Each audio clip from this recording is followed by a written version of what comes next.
Bulgarian researcher Mihaly Csikszentmihalyi, who introduced the concept of flow. We're about to talk about that and how it applies to the classroom. His theory is that people are happiest when they are in a state of flow, a state of concentration or complete absorption with the activity at hand and the situation.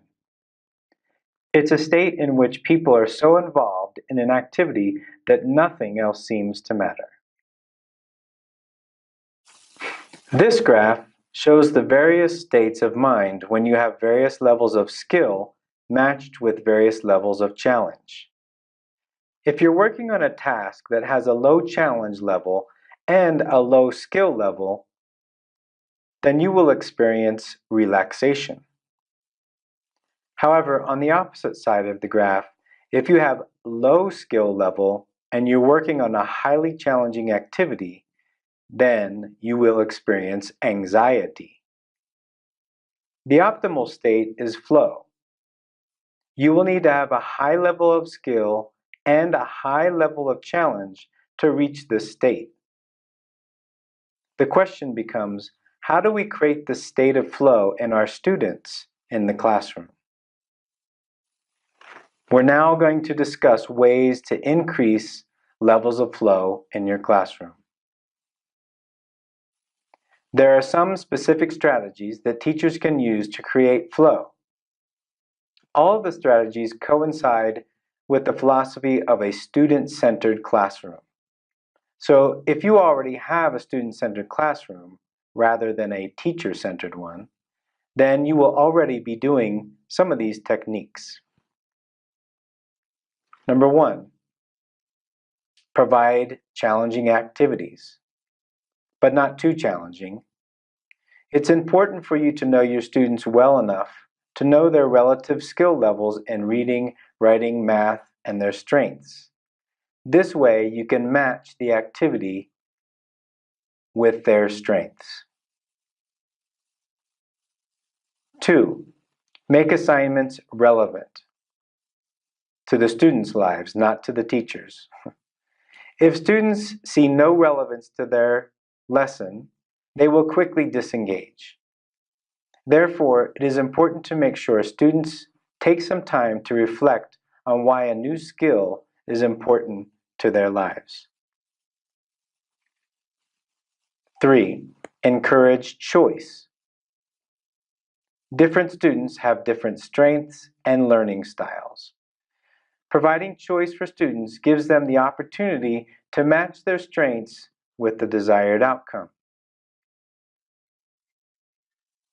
4, set clear goals and give feedback. Students need to know that they are progressing towards their goals. The feedback given by the teachers should be highly specific and authentic. 5, hands-on activities. In the next video, you're going to hear how a teacher is constantly getting his kids out of the seat or working with their hands in order to learn the concepts. Using manipulatives and having hands-on activities is a way to bring students into flow. 6, make them laugh. The video will also show how important laughter is for learning. Having fun and laughing is a great way to get into flow. So as you design your classroom activities, think about these tips and how you can make your classroom more conducive for flow to happen.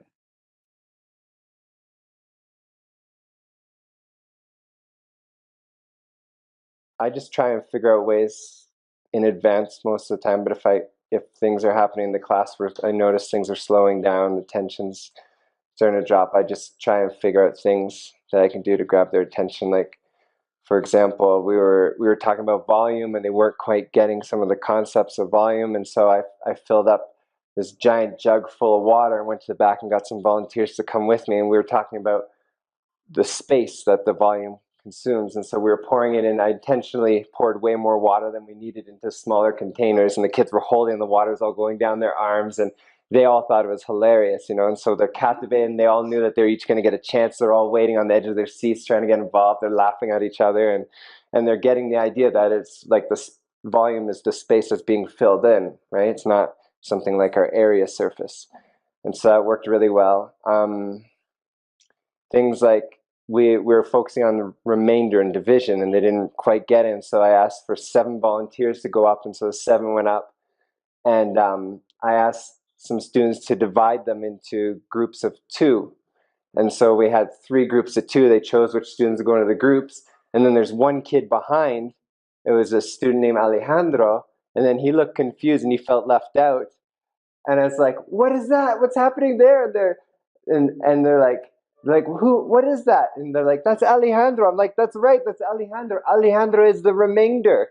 He's what remains. And the kids thought it was amazing. They thought it was so funny. And then we grouped them again, broke them up into groups of 3 instead of 2. And we had another remainder. And they saw the idea that was that one left over from the bunch that couldn't be used. And so stuff like that where they're actually being involved, I really like, you know, and like with some suggestions with the everyday math we have, they have some cards and stuff to use in different games, really simple games. And as soon as I pull out the number cards, as soon as they have like that material substance in their hand, they're moving around numbers, all of a sudden it's gone from this boring drag of an activity to this super exciting thing. No longer is it math. It's this fun game that they're trying to race to see who can get the highest number.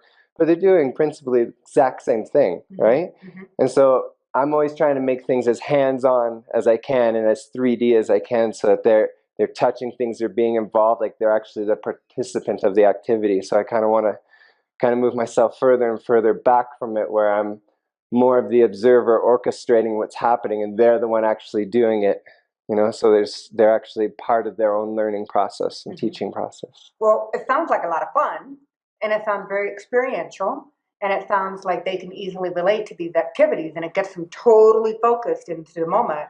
And it sounds like you're doing a great job cultivating flow into your classrooms.